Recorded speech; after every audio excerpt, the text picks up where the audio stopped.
அப்படித்தான் செய்யூர் விவசாயிகளை குண்டாசில் கையெழுத்திட்ட போது நான் திமுக கூட்டணியில் தொடர்வதை மறுபரிசீலனை செய்வேன் சொல்லி நானாக உட்காந்து ஒரு வீடியோ எடுத்து முதலமைச்சருக்கு அனுப்பிச்சி வச்சேன். அதே மாதிரி தான் பரந்தூரில் 5 எஸ்பி 2 டிஐஜி ஒரு ஐஜி 5000 போலீஸு என்னை தடுக்க 5000 போலீஸு கண்ணிலையும் மண்ணை தூவிட்டு போய் அந்த போராட்ட களத்திற்கு சென்று ஆதரித்து நின்றவன் இதே ஆளுங்கட்சி கூட்டத்தில் இருக்கிற வேல்முருகன்.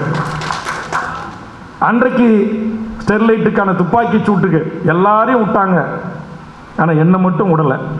அப்படியே குண்டு கட்டாக தூக்கி கொண்டு வந்து 24 மணி நேரம் பயணித்து புழல் சிறையில் அடைச்சாங்க. என்எல்சியில் 3 தேச விரோத வழக்குகளை சந்திக்கிறோம். இலங்கை தூதரகத்தை முற்றுகையிட்டிலிருந்து மீனவர் பிரச்சனை, ராமேஸ்வரத்தில் போராட்டத்திலிருந்து பல வழக்குகள், இந்த சிஏ என்ஆர்சி என்பிஆர். ஆனால் இது எல்லாம் போராடுகிற நம்மை அரச பயங்கரவாதிகள் என்கிறார்கள், இவர்களெல்லாம் பிரிவினவாதிகள் என்கிறார்கள், இவர்களெல்லாம் மோசமானவர்கள் என்கிறார்கள். ஆனால் சொல்றதெல்லாம் யாருன்னா மோசமானவர்கள் சொல்லுகிறார்கள். ஆக அந்த வகையில் இந்த விவசாயிகளுடைய இந்த மாநாடு, இந்த கடன், நான் கேட்குறேன், எல்லாரும் விரிவாக பேசுகிற விஷயம் தான் உங்களுக்கு எல்லாருக்குமே தெரியும். ஒரு விவசாயிகிட்ட மைக்க கொடுத்தீங்கன்னா நீங்கள் பல மணி நேரம் பேசுவீங்க. இன்னைக்கு எத்தனை லட்சம் கோடி கடன் ரத்து செய்யப்பட்டிருக்குது. நம்மூர் மாமி நம்ம நிர்மலா சீதாராமன் அவர்கள் ஆட்சி இருக்கிற அந்த நிதி அமைச்சகத்தின் மூலமாக நீராய் மோடியிலிருந்து உனக்கு பீர் பாட்டில் ஓனர் வரையிலும் எத்தனை லட்சம் கோடிகளை இந்த அரசுகள் கடன்களை தள்ளுபடி செய்கிறார்கள். மிகப்பெரிய கார்பரேட் முதலாளியுடைய கடன்கள் 7 லட்சம் கோடி தள்ளுபடி செய்யப்படுகிறது. ஆனால் இங்கு என்ன நிலைமை? நான் இங்கு நம்முடைய தலைவர் உள்ளிட்ட விவசாய பெருங்குடி மக்களை கேட்கிறேன்.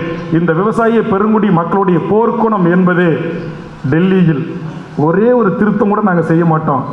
இந்த விவசாயிகள் சட்ட திருத்தத்தில் ஒன்று கூட நாங்கள் பின்வாங்க மாட்டோம், ஒன்று கூட நாங்கள் ஆல்ட்ரேட் பண்ண மாட்டோம். முடிந்தால் பாருங்கள் என்று சவால் விட்ட இந்த நாட்டின் தலைமை அமைச்சரையும் இந்த நாட்டுடைய ஒன்றிய அரசையும் மண்டியிட வைத்த மகத்தான சக்தி விவசாயிகளின் சக்தி. அந்த வடநாட்டில் சார்பாக வந்திருக்கிற நம் சிங் அவர்களுக்கும் இவருக்கும் உண்மையிலேயே நான் உங்களுக்கு சல்யூட் பண்ணுறேன், வணக்கம் சொல்கிறேன். அந்த ஒற்றுமை நம்மகிட்ட இருக்கா? இங்கே அவர் என்ன சாதி, இவர் என்ன சாதி, காளியம்மா என்ன சாதி, வேல்முருகன் என்ன சாதி, ராமதாஸ் அண்ணா என்ன சாதி, மற்ற மாவட்ட தலைவர்கள் என்ன சாதி, இவர் கூட்டம் நம்ம போகலாமா, அவர் கூட்டம் நம்ம போய் ஏறலாமா மேடையில், இப்படி தான் நாம் பார்க்குறோம். ஆனால் அந்த வடநாட்டுக்காரர்கள் சாதியை தூக்கி ஓர வச்சான், மதத்தை தூக்கி ஒதுக்கி வச்சான்.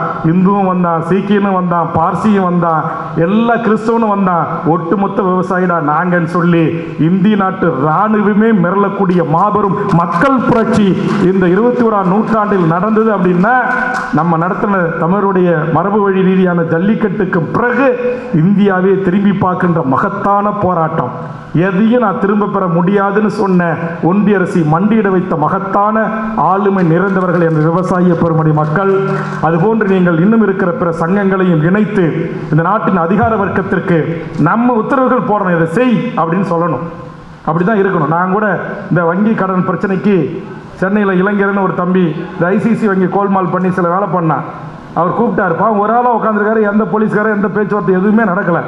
நான் போய் உட்காந்துட்டேன். ஒரு நாள் விடிய மறுநாள் பார்த்தா நம்ம பேடி சார் தான். அப்போ அவருக்கு இவர் செக்ரட்டரி, இவர் எல்லாம் லைனில் வரான். சார் உங்கள் பிரச்சனை தான் என்ன சார் சொல்லுங்கள் சார் அப்படின்றான்.